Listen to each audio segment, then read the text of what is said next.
আমি থাকি Orissa Rayagada district গুমরাতে। Rayagada district গুমরা, ওখানে ফেরিদের হাল খুব খারাপ। সকাল ফার্স্ট মর্নিং এ যখন ব্যবসায় ঢুকছি গ্রামে, তখন প্রথম কথায় তুই বাংলাদেশি, মাইকা বাংলাদেশি, এটি কি পায় আসুছ, এটি কি পায় আসুছ মাইকা? তোমার মমতা দিদির পাখারে কি কোনো ব্যাপার কাম ধাম নাই? প্রথম কথা যে তোমার মমতা দিদির পাখারে কি কোনো কাম ধাম নাই, এটি কি পায় আসুছ মাইকা? কি পায় আসুছ? পুরো গাড়ি যাকো পুরো নিয়া লাগিয়ে দেবো, মানে এটা খুবই খারাপ ভাষা বলছে, গাড়ি শুইতে আগুন লাগিয়ে দেবো। ঠিক আছে, গাড়ি শুইতে আগুন লাগিয়ে দেবো, এটি কি পায় আসুছ? মানে এখানে কি করতে এসছি তুই? মমতা দিদির এলাকার লোক হই এখানে কেন কাজ করবি? নিজের রাজ্যে যে কাজ করে, এখানে কিসের জন্য কাজ করবি? এই বিষয় নিয়ে বলতে যাচ্ছি ওখানকার প্রশাসনকে, বলছে যে আমরা এর রিস্ক নিতে পারবো না, তোমরা নিজের নিজের বাড়ি চলে যাও। বাড়ি যেয়ে আমরা কি করব? আমরা তো ফেরি করে খাই, আমরা তো গরিব মানুষের ছেলে, আমরা তো ফেরি করে খাই। বাড়িতে এসে কি করবো? বাড়িতে তো আমাদের কোনো কাজ নাই। মমতা ব্যানার্জি তো কাজ দিবে না, দিবে কি না? আমাদের মুখ্যমন্ত্রী নরেন্দ্র মোদী দিবে?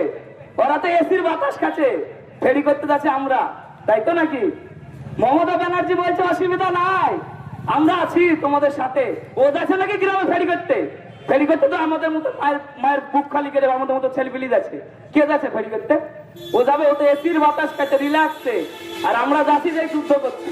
ওর মধ্যে দেখা গেল কেউ যদি শুনি লিখে যে মুর্শিদাবাদ বাড়ি, তাহলে তার কপালে আরো দুঃখ। আর যেটি দেখছে যে মানে আমার নাম সুমন, নাম দেখছে সুমন শেখ, মাইকা পাঠান লোক, মানে আমি মুসলমান, এটাই আমার তার থেকে বড় দোষ। ওই যে বল জয় শ্রীরাম বল, কি বলবো সেখানে? জয় শ্রীরাম বল, নাহলে তো মানে সেই 100 দর্শক খেপি চলে আসছে।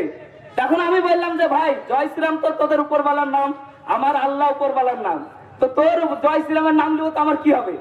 আমার লাভ হবে না তোর লাভ হবে? উপরওয়ালার আমি নাম লিব তো আমার লাভ হবে না তোর লাভ হবে? আর কিছু বললাম না, চুপচাপ চলে গেল। ওখানকার যে নেতা আছে, প্রতিটা গ্রামের নেতা আছে, বললে ভাই না এটি আর ব্যাপার করিবার পায় আসিব না, পড়া এটি আসিব বললে পুরো কুড়ল দিয়ে পুরো মারি দেবি, মানে কুড়ল, ওরা কিন্তু কুড়ল দিয়ে মারে আর ডাইরেক্ট আগুন লাগিয়ে দেয়। কি করবো? মজবুরি পালিয়ে আসতে হয়েছে। মহাজনের কাছে আসছি, মহাজনের ভাড়া থাকলেন 10-15 লাখ টাকার মাল আটকি। মহাজনকে কি করে বলবো যে বাড়ি আমাদের পাঠাও? কোনো হাত নাই। মহাজনকে বলতে পারছি না ভাড়া দাও বাড়ি যাবো, তাও বলতে পারছি না। মহাজনের মুখ পানা তাকানো যাচ্ছে না, আবার গ্রামে যে ফেরি করতে পারছি না। এ কথা কাকে বলবো? যাকে বলতে যাচ্ছি মানে ওখানকার প্রশাসন, এমএলএ, মেম্বার, প্রধান সব ছাড়া গেছি, কোনো আমাদের কোনো কথাই চলছে না। আমরা কে? আমরা বাঙালি, বাংলাদেশি। এই যে আমাদের মুর্শিদাবাদ কি বাংলাদেশের মধ্যে পড়ছে না কোথায় পড়ছে? আমরা বাংলাদেশি, আমরা গরিব মানুষের ছেলে, আমাদের কথার কোনো দাম নাই, তাই তো নাকি?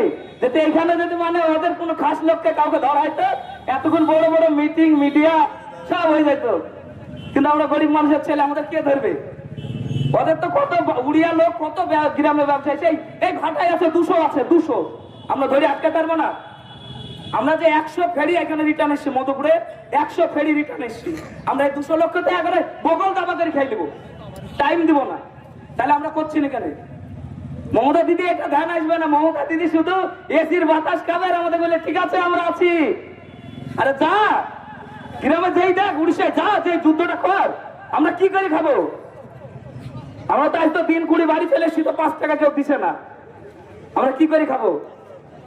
এ কথা বলার কেউ নাই, এই কথার মানে জবাব দেওয়ারও কেউ নাই, আচ্ছা কেউ নাই, তাহলে কি করবো? ছোট ভাই হিসাবে অনেক কথা বলি দিল, ক্ষমা করতে পারো, ঠিক আছে?